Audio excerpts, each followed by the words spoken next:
आपण पाहताय माझा विशेष. अमरनाथ यात्रा हे देशभरातल्या शिवभक्तांसाठी एक महत्त्वाची यात्रा असते. पवित्र अशी यात्रा समजली जाते. दरवर्षी ही यात्रा खरं तर दहशतवादाच्या सावटाखालीच असते. मात्र तरीही इथे येणाऱ्या या भाविकांच्या संख्येमध्ये जराही कमी होत नाही. किंबहुना ही संख्या वर्षानुवर्ष वाढतच चाललेली आहे. अर्थात या यात्रेला असलेला धोका लक्षात घेता यात्रेकरूंसाठी चोख सुरक्षा व्यवस्था इथे असते. मात्र काल रात्री काहीतरी चुकलं, घात झाला आणि गुजरातवरून आलेल्या यात्रेकरूंच्या एका बसला दहशतवाद्यांनी लक्ष्य केलं. 7 भाविकांचा यामध्ये मृत्यू झालाय, 20 भाविक जखमी झालेले आहेत. चालकाच्या प्रसंगावधानामुळे या बसमधल्या अनेक प्रवाशांचे जीव वाचले. या घटनेमुळे संपूर्ण देशभर संतापाची लाट उसळलेली आणि आता निषेध पुरे झाला, कारवाई करा अशी भावना देशभर पसरलेली आहे. मात्र ही घटना घडली कशी, यामध्ये काही चुका झाल्या आहेत का, याची सुद्धा चर्चा होणं आवश्यक आहे आणि तीच आपण आज चर्चा करणार आहोत माझा विशेषमध्ये. त्यासाठी माझ्यासोबत स्टुडिओमध्ये आहेत विश्व हिंदू परिषदेचे क्षेत्रीय महामंत्री शंकर गायकर, भाजपचे राष्ट्रीय उपाध्यक्ष विनय सहस्त्रबुद्धे या चर्चेमध्ये सहभागी होत आहेत. शिवसेनेचे खासदार राजन विचारे आपली मतं मांडतील. त्याचबरोबर काँग्रेसचे खासदार राजीव सातव हे देखील या चर्चेमध्ये सहभागी होतात आणि पुण्याहून या चर्चेमध्ये आपल्यासोबत असणार आहेत ब्रिगेडियर हेमंत महाजन. मला सुरुवातीलाच पुण्याला जायचंय. ब्रिगेडियर महाजन, ही घटना एकूण आपण पाहिली, काही चूक झाली असं जाणवतंय. म्हणजे प्रवाशी बस कडून सुद्धा रजिस्ट्रेशन किंवा इतर सर्व नियमांची पालन करताना किंवा सुरक्षा यंत्रणा ज्या त्या ठिकाणी तैनात आहेत. असं आहे की मी आता रिपोर्टमध्ये ऐकतो आहे की बस रजिस्ट्रेशन झाली नव्हती. जे दहशतवादी फायर करतात ते बसचं काही रजिस्ट्रेशन बघून काही फायर करतात असं काही नाही. म्हणजे जे नियम सुरक्षेचे दिलेले असतात ते अर्थातच आपण त्याचं पालन करायला पाहिजे. पण बस रजिस्ट्रेशन झाली नव्हती म्हणून त्याच्यावरती फायरिंग झालं असं काही मला काही वाटत नाही. अनलेस आपण इन्व्हेस्टिगेशन केलं आणि त्यानंतर कळालं की काहीतरी एक मोठा कट रचला होता, त्या बसला वेगळं करण्यात आलं आणि ती बस गुजरातची होती, ही माहिती कुठल्या तरी एखाद्या दहशतवाद्यांच्या सपोर्टरनी त्या दहशतवादी गटाकडे पोहोचवली आणि मग त्याच्यावरती घात लावून हल्ला केला, असं जर सिद्ध झालं तर ती गोष्ट वेगळी आहे. पण त्याकरता अर्थात इन्व्हेस्टिगेशनची गरज आहे. जोपर्यंत प्रश्न आहे की जी माहिती ओपन डोमेनमध्ये येते त्यात असं म्हटलं झालेलं आहे की जनरली रात्री 7:30 नंतर या भागामध्ये हालचाल होत नाही, कारण जी रोड ओपनिंग पार्टी असते, म्हणजे जे रस्ता सुरक्षित ठेवतात, इथे CRPF हे काम करतं आहे, ते त्यानंतर तिथली ती रोड ओपनिंग पार्टी काढली जाते, म्हणजे सुरक्षा कमी असते. तर आणि हा प्रसंग मला वाटतं 8:30च्या आसपास घडला होता. तर ती बस इतकी उशिरा गेली कशी हे इन्व्हेस्टिगेशन करण्याची गरज आहे, कारण याच्यावरती अंमलबजावणी करण्याकरता तिथे पोलिसांचे चेकपोस्ट लागलेले असतात. मी एक केवळ जनरल पॉइंट देतो आहे, नेमकं या परिस्थितीमध्ये काय घडलं आहे याची मला कल्पना नाही. तर म्हणजे जर पोलिसांनी जर त्या बसला थांबवलं नसेल, त्याला पुढे जाऊ दिलं असेल किंवा कुठल्या तरी म्हणजे आपल्या भेटलेल्या शत्रूंनी ही माहिती दिली असेल तर ते सगळे इन्व्हेस्टिगेशनचे मॅटर्स आहेत, ते नक्कीच बघायला पाहिजे. पण यापेक्षा लक्षात ठेवा की अशा प्रकारचे जे हल्ले अमरनाथ यात्रेवरती होतात याला थांबवणं हे इतकं सोपं नाही. आणि तसं जर म्हटलं तर यावेळेला जी आपली सुरक्षा एजन्सीची जी संख्या आहे ती बऱ्यापैकी वाढवलेली आहे. जवळजवळ मला वाटतं जे पेपरमध्ये आलेल्या 300 कंपन्या CRPFच्या तिथे आहेत. 3ऱ्या स्तरावरती डोंगरावरती सैन्याच्या 4 बटालियन्स तिथे डिप्लॉय करण्यात आलेल्या आहेत आणि म्हणजे व्यवस्था ही बऱ्यापैकी झालेली आहे. पण जसं आपण आपल्या ग्राफिकमध्ये दाखवलं होतं, हा 151 किलोमीटर लांबचा रस्ता आहे. दोन बाजूनी हा रस्ता अमरनाथ गुफेकडनं जातो. एक तर जम्मूच्या बाजूनी जो अतिशय कठीण आहे आणि दुसरा श्रीनगर म्हणजे पहलगामच्या बाजूनी जो बऱ्यापैकी चांगला आहे, कारण तिथे बेस कॅम्प पर्यंत आपण गाडीने जाऊ शकतो आणि त्यानंतर आपल्याला 4 ते 5 दिवस प्रवास करावा लागतो. तर सुरक्षा व्यवस्था कमी होती असं वाटत नाही. परंतु नक्कीच आहे की सध्या काश्मीर खोऱ्यामध्ये असं मानलं जातं की 200 ते 250 दहशतवादी तिथल्या जनतेमध्ये मिसळून गेलेले आहेत. तर म्हणून जोपर्यंत त्यांना पकडलं जात नाही, जोपर्यंत त्यांना न्यूट्रलाइज केलं जात नाही, तोपर्यंत अशी दहशतवादी कृत्य जी काश्मीर खोऱ्याच्या आसपास होत आहेत ती चालू राहणार. तर म्हणून आपल्याला दहशतवादी विरोधी अभियान जे आहे त्याला मी इंग्लिशमध्ये म्हणतो कॉर्डन आणि सर्च, आणि दुसरं म्हणजे इंटेलिजन्स बेस्ड ऑपरेशन, की माहिती मिळाली की ते बुराणवाणी लपलेला आहे, जाऊन तिथे हल्ला करून त्याला मारायचं, हे आपल्याला अजून जोराने करावं लागेल. आणि याशिवाय लक्षात ठेवा, आपण जर गेल्या एक 5-6 आठवड्याचा जर आपण माहिती घेतली तर ऑलमोस्ट प्रत्येक दुसऱ्या दिवशी 1 ते 2 दहशतवादी मारले जात आहेत. आणि एवढंच नव्हे तर जी घुसखोरी काश्मीर खोऱ्यामध्ये होते आहे, ज्याला आम्ही आर्मीच्या शब्दामध्ये काउंटर इन्फिल्ट्रेशन ऑपरेशन असं म्हणतो, की ते ऍब्सोल्युटली आर्मीचं काम त्या ठिकाणी खूप मोठ्या प्रमाणात चालू आहे आणि खूप डेप्थमध्ये जाऊन त्यांचं कोम्बिंग ऑपरेशन सुरू आहे. मग चुकतंय कुठे हा सगळा प्रश्न उभा राहतो. राजीव सातव, काय वाटतं, अशा घटना रोखण्यामध्ये अपयश येत आहे वारंवार? म्हणजे अमरनाथ यात्रेवरचा हल्ला हा एक भाग झाला, दहशतवादी हल्ले सुद्धा वारंवार होत आहेत. चुकतंय कुठे?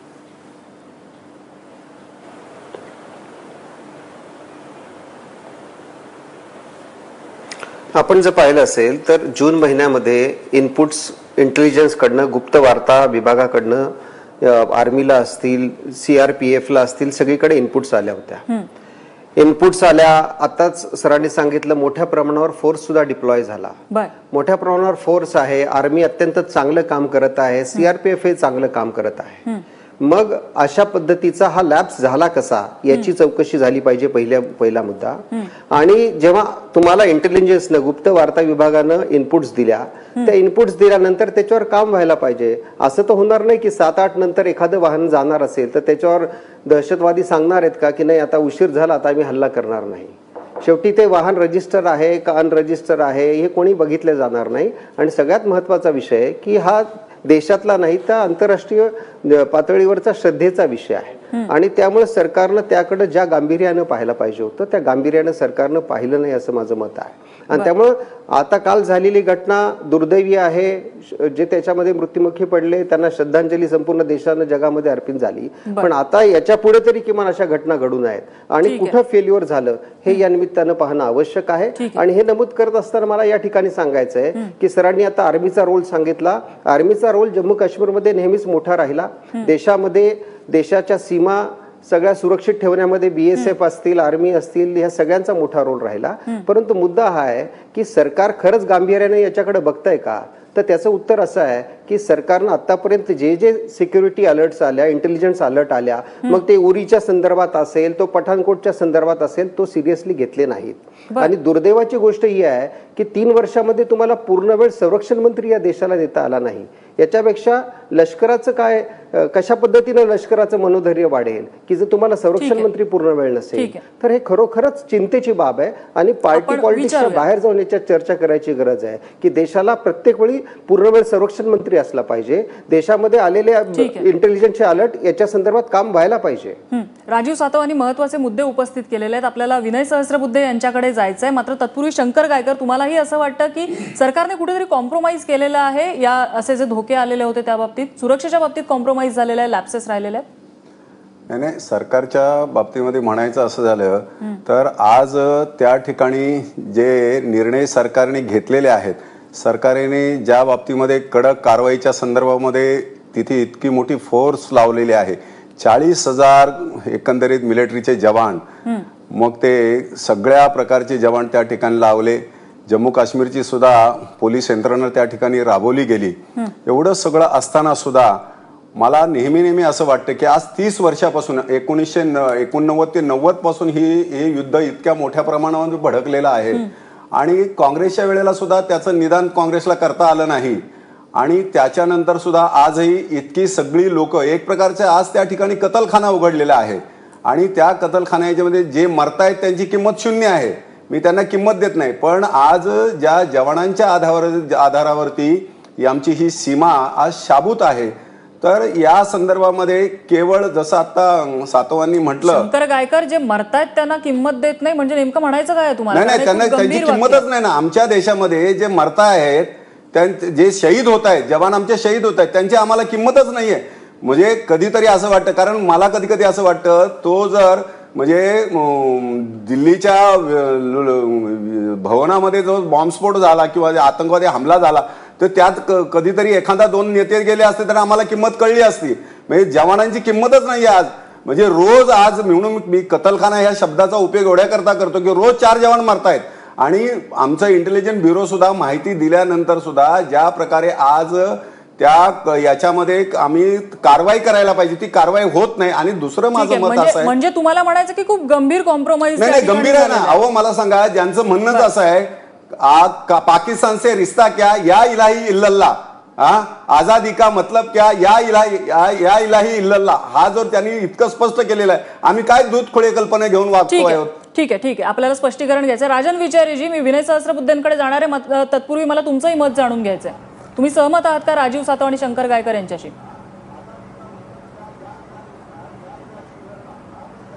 सर्वप्रथम मी जो हा भ्याड हल्ला झालेला आहे त्याचा तीव्र निषेध करतो.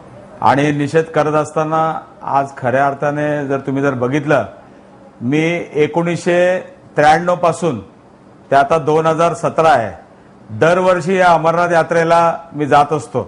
आणि ही यात्रा जेव्हा 1993 साली बंद झाली होती, त्यानंतर ही यात्रा बाळासाहेबांच्या आव्हानानंतर सुरू झाली. आणि तिथपासून मी गेली 24 वर्ष सातत्याने या यात्रेला जातोय. कारण दरवर्षी जर ही परिस्थिती आपण लक्षात घेतली, म्हणजे दोन संकट असतात. एक तर अतिरेक्यांचं संकट असतं, दुसरं आसमानी संकट असतं. म्हणजे जर उद्या बर्फ पडला किंवा पाऊस पडला, आज सुद्धा आता श्रीनगरमध्ये किंवा इकडे बर्फाच्यामुळे पाऊस पडल्यामुळे यात्रा थांबवलेली आहे. आणि खऱ्या अर्थाने आज तिथे बीएसएफ असेल, आर्मी असेल, त्यानंतर तिथले लोकल पोलीस असतील, ह्यांच्या मेहनतीमुळेच ही यात्रा यशस्वी करत असतात. आज खऱ्या अर्थाने या वर्षी सुद्धा जाऊन आलात? या वर्षी सुद्धा मी गेलो होतो. पहिल्या दिवशी मी यात्रेच्या पहिल्या दिवशी मी जातो, म्हणजे ज्या गुरुपौर्णिमेच्या पहिल्या दिवशी तिथे होतो. आणि मी दर्शन सुद्धा घेतलेलं आहे. आणि दरवर्षी घेतो, पहिल्या दिवशी मी जाऊन पहिला तिथे दर्शन घेतो.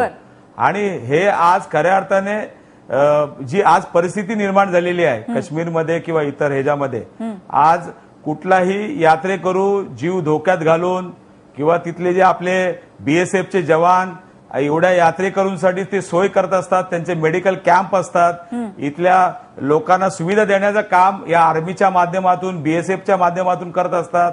इथल्या मेन म्हणजे हा हमरस्ता आहे. आणि या हमरस्त्यावरती हल्ला होणं, लष्करी तळावरती हल्ला होत आहेत, यात्रेकरूंवरती हल्ला होत आहे. म्हणजे आज आपण कुठे सुरक्षित आहे का, हा सुद्धा दृष्टिकोन बघण्यासारखा आहे. आणि जी परिस्थिती आज खऱ्या अर्थाने काश्मीरमध्ये उद्भवलेली आहे ती खरोखर गंभीर आहे. दरवर्षी मी सातत्याने जात असतो. आजची परिस्थिती फार एकदम बेकार आहे. कारण आज बघा सर्वसामान्य महत्त्वाचा मुद्दा आहे राजन विचारे, तुम्ही विद्यार्थी सुद्धा, विनय सहस्रबुद्धे हा सुद्धा हातात दगड घेऊन या ह्याच्यामध्ये उतरलेला आहे. नक्कीच. आपल्यासोबत भाजपचे उपाध्यक्ष विनय सहस्रबुद्धे आहेत. सहस्रबुद्धेजी, गंभीर आरोप केले जात आहेत या ठिकाणी आणि सुरक्षा व्यवस्थेशी कुठेतरी कॉम्प्रोमाइज होत आहे. म्हणजे अनरजिस्टर्ड बसेस त्या ठिकाणी येतात, कॅम्पवरती हल्ला होतो आणि कदाचित संशय असा आहे की त्याच दहशतवाद्यांनी या बसवरती हल्ला केलेला आहे. कुठेतरी चुकतंय असेच आरोप होत आहेत. असे की अमरनाथ यात्रेकरूंवर जो हल्ला झाला अतिशय भ्याड अशा स्वरूपाचा, त्याचा संबंध देशाने निषेध केलेला आहे. आणि देशातली सगळी जनता याबद्दल शोकसंतप्त आहे. त्याचं प्रत्यंतर चर्चेमध्येही आलं आहे. आणि या संतापाच्या आणि शोकाच्या भावनेशी सर्वजण सहमत आहेत. आम्ही देखील सगळेजण तशाच प्रकारे अस्वस्थ आहोत. परंतु विचार हा केला पाहिजे की या प्रकारे आता विषय असा आला की ती बस अनरजिस्टर्ड होती. अनरजिस्टर्ड म्हणजे तशा पद्धतीने नव्हे, परंतु सरकारी योजनेतून एका ताफ्याला संरक्षण दिलं जातं आणि सामान्यपणे सर्व बसेस त्या ताफ्यामध्ये सहभागी होतात. आता ही बस काही तिच्या स्वतः म्हणजे बसमधल्या प्रवाशांनी ठरवलं आणि त्यामुळे ती त्यात सहभागी झाली नाही. मुळात ते दर्शन करून आलेले यात्रेकरू होते. आणि ते आता काश्मीरमध्ये जर पर्यटन वाढायचं असेल तर प्रत्येक बसच्या हालचालीला अशा प्रकारे आपण बांधबंदिस्ती देऊ शकत नाही किंवा करू शकत नाहीत, कारण नाहीतर टुरिझमच वाढणार नाही. आणि त्यामुळे ती बस त्या ताफ्यामध्ये नव्हती आणि त्याचा नेमका फायदा घेऊन या पद्धतीने अत्यंत भीषण अशा प्रकारचा हा हल्ला केला गेला, ज्याचा निषेध करावा तेवढा थोडाच आहे. परंतु एक लक्षात घेतलं पाहिजे की सरकारची भूमिका या विषयामध्ये सजगतेने सर्व मोर्चांवरती अत्यंत तत्परतेने काम करण्याची आहे. आणि त्यामुळे दहशतवाद्यांचा बिमोड होऊ लागल्याचं पाहताच स्वाभाविकरित्या दहशतवाद्यांचे काही गट अधिक आक्रमक झाले आहेत, ज्याचा उल्लेख या ठिकाणी झाला की काही जण नागरिकांमध्ये मिसळून देखील जे पाकिस्तानातून आलेले आहेत या प्रकारच्या कारवाया करतात. त्याची कारणं आहेत ती लक्षात घेतली पाहिजेत.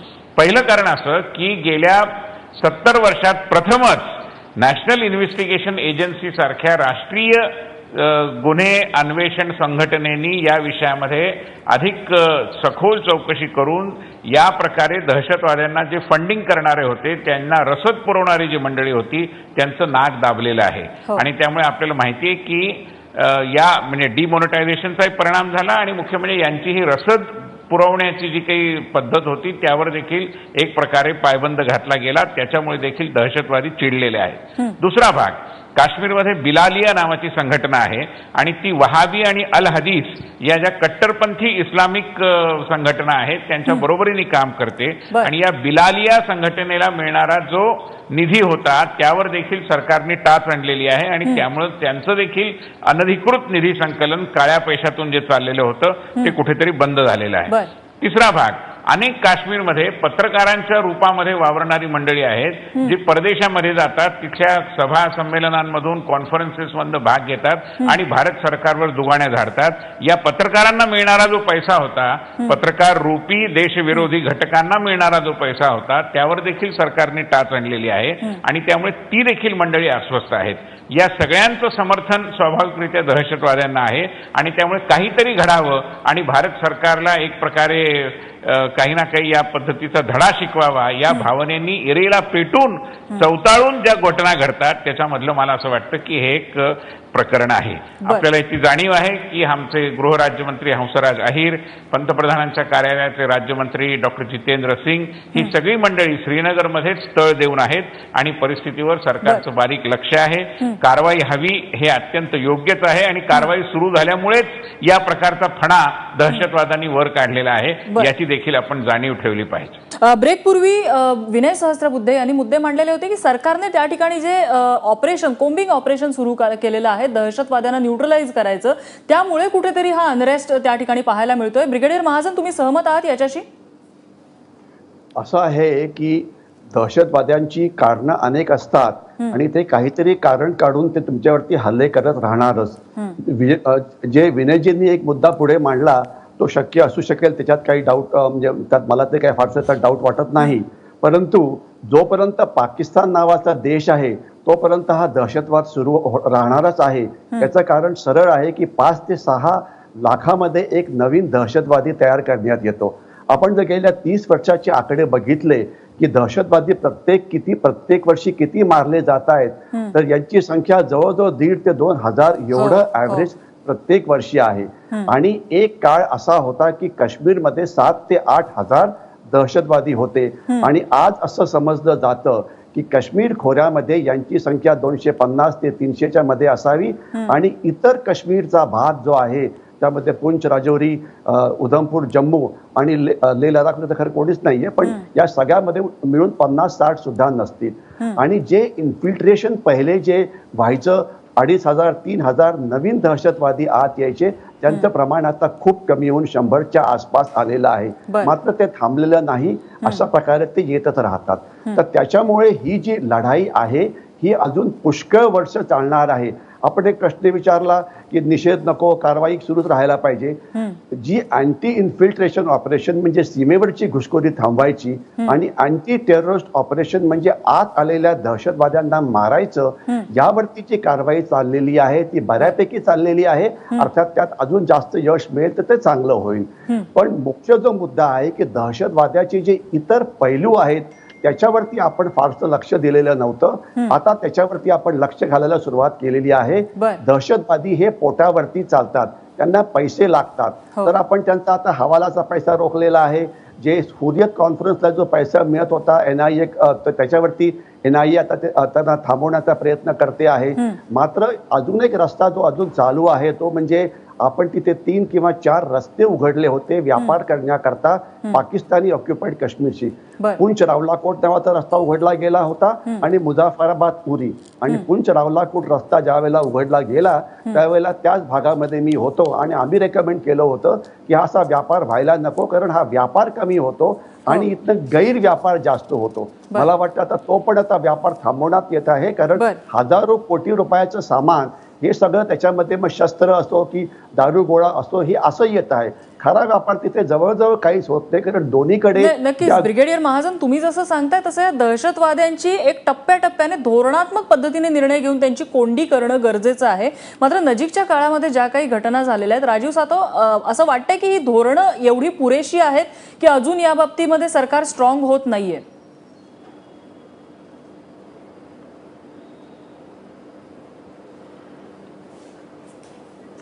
विनय सहस्त्रबुद्धे साहेबांनी जे सांगितलं त्यामध्ये काही अंशी तथ्य आहे आणि बरंचसं तथ्य नाही आहे. 2011 साली ज्यावेळेस दीपक कपूर साहेब लष्कराचे प्रमुख होते त्यावेळेस टॅक्टिकल सपोर्ट डिव्हिजन ही लष्कराला अधिक चांगल्या पद्धतीने इनपुट देण्यासाठी, इंटेलिजन्स देण्यासाठी एक युनिट आपण तयार केलेलं होतं त्या काळात लष्करानं.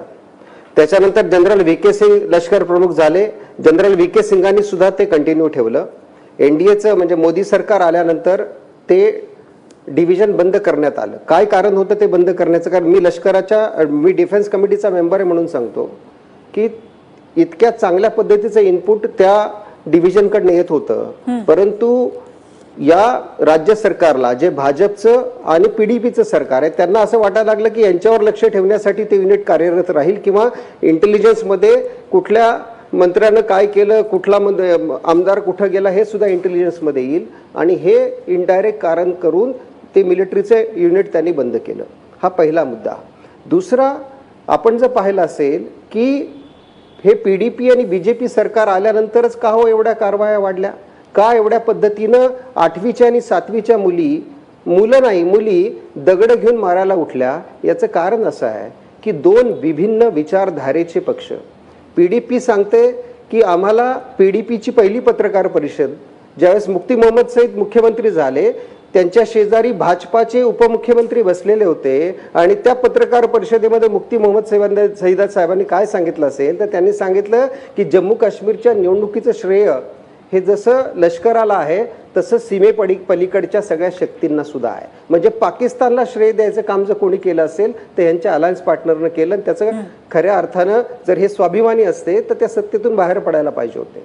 परंतु काही करायचं आणि सत्तेला चिकटून राहायचं हा यांचा अजेंडा आहे. दोन विभिन्न विचारधारेची मंडळी या निमित्तानं मागच्या 2 वर्षात रूल करतायत, आणि काश्मीर कधी नव्हतं एवढं तापल्या गेलं. हे ज्या पद्धतीनं सांगतात आम्ही कारवाया केला, हे केलं, हे तुमच्या एकंदरीत जे राज्य शासनाचं कार्यशैली आहे आणि केंद्र सरकारनं काश्मीर या विषयाकडे पाहायची जी विषय आहे त्याचं अपयश आहे. प्रत्येक गोष्टीमध्ये तुम्हाला हे मान्य करावं लागेल तो भारताचा अविभाज्य भाग आहे. जर तो भारताचा अविभाज्य भाग आहे तर त्यातल्या लोकांना, तिथल्या माणसांना विश्वासात तुम्हाला घ्यावं लागेल. जे डॉक्टर मनमोहन सिंग साहेबांच्या काळात झालं होतं आणि मागच्या 2 वर्षात पूर्णपणे थांबलेलं आहे. आपण विनय सहस्त्रबुद्धेंना हे विचारूया. ही पूर्णपणे भारतीय संविधानाच्या विपरीत आहे. पाकिस्तानला मित्र म्हणून वागण्याची त्यांची परंपरा आहे. ठीक आहे, तुम्ही गंभीर आरोप केलेले आहेत विनय सहस्त्रबुद्धेजी. आता गंभीर आरोप राजीव सातव यांनी केलेले आहेत, आणि विशेषतः सत्तेमध्ये जेव्हा काश्मीरमध्ये भाजप आलेलं आहे तेव्हापासून हा अनरेस्ट सुरू झाला असा थेट आरोप त्यांनी केलेला आहे. असे राजीव सातव यांनी हे आरोप गंभीरपणे केले असतील असं मला वाटत नाही, कारण त्याचं स्वरूप बरंच विनोदी आहे. म्हणजे त्यांनी अखंड हा भारताचा अविभाज्य भाग आहे असं त्यांनी उच्चारवाणी सांगणं याचा इतका मोठा विनोद नाही. याचं कारण तो अविभाज्य भाग आहे, तो तसा राहावा यासाठी आमचे श्यामाप्रसाद मुखर्जी तिथे गेले आणि त्यांचं बलिदान झालं. त्यामुळे त्याच्या अखंडतेबद्दल सर्वाधिक आग्रह कुणी धरला असेल तर तो भारतीय जनता पार्टी, भारतीय जनसंघाने धरला. तशी काश्मीरची भळभळती जखम ही काँग्रेसने देशाला दिलेली देणगी आहे असं मी म्हटलं तर कुठल्याही प्रकारची अतिशयोक्ती होणार नाही. त्यामुळे सातवांनी त्याची आम्हाला कल्पना देण्याची आवश्यकता नाही. ते जे 317व कलम आहे ना राजीवजी, त्यामुळे आपला घटनेची 73वी 74वी घटना दुरुस्ती तिथे लागू झाली नाही. शेड्यूल्ड ट्राईबला त्या ठिकाणी आरक्षण मिळत नाही, कारण तुम्ही जबाबदार आहात. तुम्ही ते कलम राखावं याकरता थैथयाट केलाय, याकरता आग्रह धरलेला आहे. त्यामुळे काश्मीरला मुख्य प्रवाहापासून सतत दूर ठेवणं हेच काम तुम्ही केलंय, आणि आता तुम्ही आम्हाला सांगता की तो अविभाज्य घटक आहे. आम्ही तर तेच म्हणतो. आणि भारतीय जनता पार्टी आणि पीडीपीचं सरकार ही एका विशिष्ट परिस्थितीत केलेली उभयपक्षी तडजोड होती, हे आम्ही मान्य केलेलं आहे. एका विशिष्ट कार्यक्रमाच्या आधारे आमचं सरकार त्या ठिकाणी काम करतंय आणि हे सरकार आल्यावर दहशतवादी कारवाया वाढलेल्या नाहीत, उलट तर त्या कमी झाल्या आहेत. तसं नसतं तर ज्या प्रकारे तुम्ही आता 4 मुली तिथे दगडफेक करतात असं म्हणालात, ही काही आजची गोष्ट नाही, पहिल्यापासूनची आहे. पण गेल्या काही महिन्यांमध्ये त्यामध्ये मी म्हटलं त्याप्रमाणे वेगवेगळ्या पद्धतीने सरकारने त्यांचं नाक दाबण्याचा प्रयत्न केल्यामुळे, रसद तोडण्याचा प्रयत्न केल्यामुळे तुम्ही एक डिव्हिजन बंद केल्याचं सांगता, परंतु मिलिटरी इंटेलिजन्सचं काम चालूच आहे आणि पाकिस्तानातल्या सर्व विद्यार्थ्यांना ते भारतात ज्या ज्या ठिकाणी राहतात त्या ठिकाणी संरक्षण पुरवलं गेलं पाहिजे याबद्दल हे सरकार अतिशय आग्रही आहे. आणि त्यामुळे भावनिक एकात्मतेच्या आधारावर काश्मीर हे भारताचा अविभाज्य भाग आहे असं जे आम्हीच म्हणत आलेलो आहोत वारंवार, ते पुन्हा पुन्हा आमच्या अंमलबजावणीच्या पातळीवरती अधोरेखित करण्याचा आमचा प्रयत्न आहे. याचं तुम्हाला विस्मरण होण्याचं काही कारण नाही. मला असं वाटतं की देश हे सगळं निश्चितपणे जाणतो की काश्मीर ही भळभळती जखम 47च्या फाळणीपासून कशा प्रकारे सुरू झाली, त्यात कुणी कशा प्रकारची बोटचेपी भूमिका घेतली आणि कुणी या प्रकारच्या चुकीच्या राजकारणापोटी ही समस्या विनय सहस्त्रबुद्धे, तुमचे काही मुद्दे राजीव सातव यांना पटत नाहीयेत. राजीव सातव,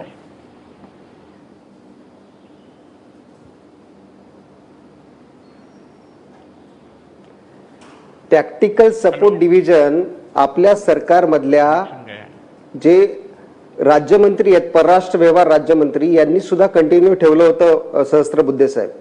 म्हणजे हे काही दीपक कपूरांचंच फक्त नव्हतं, तर VK सिंग साहेबांनी सुद्धा त्याला कंटिन्यू ठेवलं होतं. आणि केवळ तुमच्या सरकारनं तुमच्या राज्यातल्या जम्मू काश्मीर मधल्या मंत्र्यांवर आणि आमदारांवर पाळत ठेवायला लागू नये आणि ते रिपोर्ट्स बाहेर येऊ नयेत यासाठी केलेला विरोध होता, पहिला मुद्दा. दुसरा, ज्या पद्धतीनं तुम्ही हे सांगताय की आमचे तर जम्मू काश्मीर बद्दल आमची ही भूमिका आहे, ती भूमिका आहे, मुफ्ती मोहम्मद सैदांच्या शेजारी बसून तुमच्या उपमुख्यमंत्र्यांसमोर मुफ्ती मोहम्मद सैदांनी असं सांगितलं होतं की सरहदीच्या बाहेरून सुद्धा आम्हाला मदत झाली म्हणून आमच्या निवडणुका झाल्या. या संदर्भात जर स्वाभिमानी विषय असता भारतीय जनता पार्टीचा तर त्या दिवशी राजीनामा देऊन तुम्ही बाहेर पडला असतात. मुद्दा आहे की कशा पद्धतीने सत्तेला चिकटून राहायचं हा तुमचा या निमित्तानंचा अजेंडा आहे. तुम्ही डेटा काढून पहा, मागच्या 3 वर्षात ज्या पद्धतीनं त्या ठिकाणी हिंसाचार उफाळला, ज्या पद्धतीनं कारवाया वाढल्या, तेवढ्या कारवाया मागच्या कधी 8-10 वर्षात झालेल्या नाही आहेत. हा डेटा आहे, हा मी सांगतोय म्हणून नाही. आणि ज्या पद्धतीने हे सगळं होतंय, तुम्ही परवा जर US पाहिलं असेल तर US ज्यावेळेस पंतप्रधान गेले, USनं त्याचा अमेरिकेनं भारताच्या इन जनरल सगळ्या ह्याचा जो उल्लेख केला पाकिस्तानच्या जम्मू काश्मीरच्या संदर्भातलं, तर इंडिया ॲडमिनिस्ट्रेटेड टेरिटरी असा केला. तुम्ही साध्या गोष्टीत निषेध सुद्धा त्याच्यात करू शकले नाही. तुम्ही एवढा ताकदीचा विषय सांगता, मग नवाज शरीफांच्या वाढदिवसाला न बोलवता का बरं मोदी साहेब गेले? नवाज शरीफांच्या नातीच्या लग्नाला न बोलवता मोदी साहेब का बरं गेले?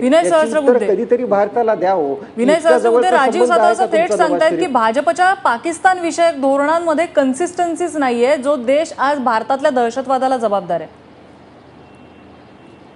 असं कन्सिस्टन्सीमध्ये त्यांनाही हे माहिती आहे आणि भारताचे अनेक पंतप्रधान वारंवार म्हणून याच्या आधी इतिहासामध्ये त्यांचे ही विधान स्पष्ट आहे की आपल्याला मित्र निवडता येतात, शेजारी आपल्याला निवडता येत नाही. आणि त्यामुळे पाकिस्तान हा ज्या प्रकारचा शेजारी, ज्या एका ऐतिहासिक घटनेतून तो शेजारी म्हणून आपल्या बरोबर नांदायला आला, एक प्रकारे फाळणीतून, आणि त्या फाळणीचा इतिहास आणि त्याला जबाबदार कोण आहे सगळेजण जाणतात. त्या पाकिस्तानशी शेवटी तुम्हाला एका बाजूनी संवादही ठेवावा लागेल आणि दुसऱ्या बाजूनी त्या संवादाबरोबरच संघर्षाची मानसिकता ठेवावी लागेल. कारण पाकिस्ताननी कसं वागायचं हे पाकिस्ताननी ठरवायचं आहे, भारत ते दुर्दैवाने ठरवू शकत नाही. आणि पाकिस्तानातल्या परिस्थितीची ज्यांना जाण आहे की तिथे लष्कर कशा पद्धतीने अधिराज्य गाजवण्याच्या प्रयत्नात आहे आणि तिथली जी लोकशाही आहे ती किती खिळखिळी झालेली आहे, त्यामध्ये यापेक्षा वेगळा मार्गच निघू शकत नाही. पंतप्रधान एकदा जाऊन आले याचा अर्थ तिथे कोणी कधी गेलंच नव्हतं असं थोडंच आहे. मनमोहन सिंग सुद्धा किंवा त्यांच्या आधीच्या सरकारांनी सुद्धा या प्रकारे संवाद असावा, सौहार्द असावा असे प्रयत्न केले होते. ती कन्सिस्टन्सी सगळ्याच सरकारांमध्ये आहे. त्यामुळे तसा मुद्दा नाहीये. आणि पाकिस्तानशी कुठल्याही प्रकारे त्यांना कन्सेशन देणं कुठल्याही प्रकारचा असा कुठलाही विचार या सरकारने केलेला नाही. अत्यंत योग्य पद्धतीने, संतुलित पद्धतीने भारत सरकारची, सध्याच्या नरेंद्र मोदी सरकारची पाकिस्तान विषयीची धोरणाची चौकट आहे. राजीव सातव, अगदी थोडक्यात, माझी वेळ संपत आली. मनमोहन सिंग साहेब किती वेळा गेले सहस्त्रबुद्धे साहेब सांगा? मनमोहन सिंग साहेब एकदा सुद्धा 10 वर्षात पाकिस्तानला गेले नाही. पाकिस्तानच्या पंतप्रधानांना राष्ट्रपतीला आम्ही काही निमंत्रण दिलं नाही. 10 वर्षात आम्ही गेलो नाही, कारण आम्ही पूर्ण ताकदीनं पाकिस्तानला त्यांची अवकात दाखवण्याचा प्रयत्न केला, जे मोदी सरकार पूर्णपणे फेल झालेलं आहे. शंकर गायकर, सहमत आहात तुम्ही याच्याशी? नाही, मी अजिबात सहमत एवढ्या करता नाहीये की राजीव सातव जे बोलतायत, मुळातच काश्मीरची ही भळभळती जखम ज्यांनी जन्माला घातली आणि जे आज मजा बघतायत आणि केवळ टीका करतायत, मोदी इकडे गेले, मनमोहन सिंग तिकडे गेले, हे केवळ काँग्रेसनी जन्माला घातलेलं हे सगळ्यात मोठं वाईट असा प्रदेश आहे. आणि काँग्रेसनी जी वाट लावलेली आहे 70 वर्षामध्ये ती न भरून इतिहासाच्या आधारावरती वर्तमान जो आज जो काय हत्याकांड चालू आहे, सातव साहेब, वर्तमान याच्यामध्ये अहो मदरसे तुम्ही जन्माला घातले, दहशतवादी तुम्ही जन्माला घातले, तुमचा तिथला काँग्रेसचा आरोप करूया नको. नाही, मला एवढंच म्हणायचं आहे, नाही, मला त्याच्याविषयी चर्चा करायची आहे. आणि सांगताना मला हेच सांगायचं आहे की यांनी केवळ आणि केवळ तिथे राजकारण केलं. बुरानवालीला पाठीशी घालणारे हेच, आतंकवाद्यांना पाठीशी घालणारे हेच, त्यांचा उदो करणारे हेच, त्यांच्या पैशांवरती यांनी कधीही अंकुश लावला नाही. जे काय हजारोच्या तादादमध्ये पाकिस्तानवर येणारी शस्त्र यांनी कधीही रोखली नाही. 70 वर्षाचं जे आहे, आज मी पक्षपात करत नाहीये, म्हणजे भारतीय जनता पार्टीचं मूल्यमापन करत असताना सुद्धा काँग्रेसने त्या ठिकाणी जे मदरसे जन्माला घातले, त्याला दोषी तुम्ही आहात ना, हे पाप कुठे फेडणार तुम्ही? आज त्या जवानांच्या घरचे पाप तुम्हाला लागलेले आहेत. आपण या ठिकाणी कुठच्याही धार्मिक चर्चेमध्ये स्वाभिमान दुखावलाय. मला काय म्हणायचं आहे सातव साहेब, हिंदूंचा स्वाभिमान दुखावलाय. आजही या ठिकाणी हजला जाणारे कधी आम्ही त्यांना रोखलं नाही, ते स्वाभिमानाने गेले पाहिजे. धार्मिक चर्चांमध्ये आणि याचं कारण असं आहे, एकदा मला रिमाइंड करायचं तुम्हाला की दहशतवादाला धर्म नसतो, त्यामुळे आपण यामध्ये धार्मिक चर्चांमध्ये शिरूया नको. दहशतवादाला जर धर्म नाही असं जर म्हणत असेल तर मग हिंदू धर्माच्या यात्रेच्या वेळेला जेवढे हल्ले का होत आहेत? हिंदू धर्माचे योजनापूर्वक बसवर आणि यात्रेच्या वेळेला त्या दरम्यान हे हल्ले का होतात? याला आपण विचार केला पाहिजे. आणि प्रत्येक दहशतवादी धर्म नाही म्हणतो, धर्म जर नाही म्हणतो तो शेवटी असा आहे, मग ज्याला धर्म नाही मग त्याला जायला बंदी का देतात? उदाहरण द्यायचं झालं तर काल संदीप शर्मा नावाचा एक हिंदू दहशतवादी सुद्धा पकडलेला आहे. अशा वेळी तुम्ही म्हणाल का दहशतवादाला धर्म नसतो? दहशतवादाला जर धर्म नाहीये ना, मग दहशतवादाला जर धर्म नसेल तर त्याला जी शिक्षा दिली जाते त्या शिक्षेला हे का नाकारतात? ज्यांना धर्म नाही त्यांना उभा जाळला पाहिजे. त्यांना या ठिकाणी मध्ये या भूमीमध्ये जागा नाही, मग आपण विरोध का करतो? मग त्याचा धर्म का आपल्याला? मला अगदी शेवटी ब्रिगेडियर महाजन अगदी थोडक्यात सांगा की आपल्याला दहशतवाद जो आहे त्याविषयीचं ठोस आपल्याला सोल्युशन सापडतच नाहीये का? अगदी थोडक्यात. असं आहे, सापडत नाही का असं नाही. दहशतवादाचं सोल्युशनला पुष्कळ वेळ लागतो. आणि जसं मी पहिले म्हटलं होतं, पाकिस्तानमध्ये आज 40 ते 50 दहशतवादी ट्रेनिंग कारखाने आहेत.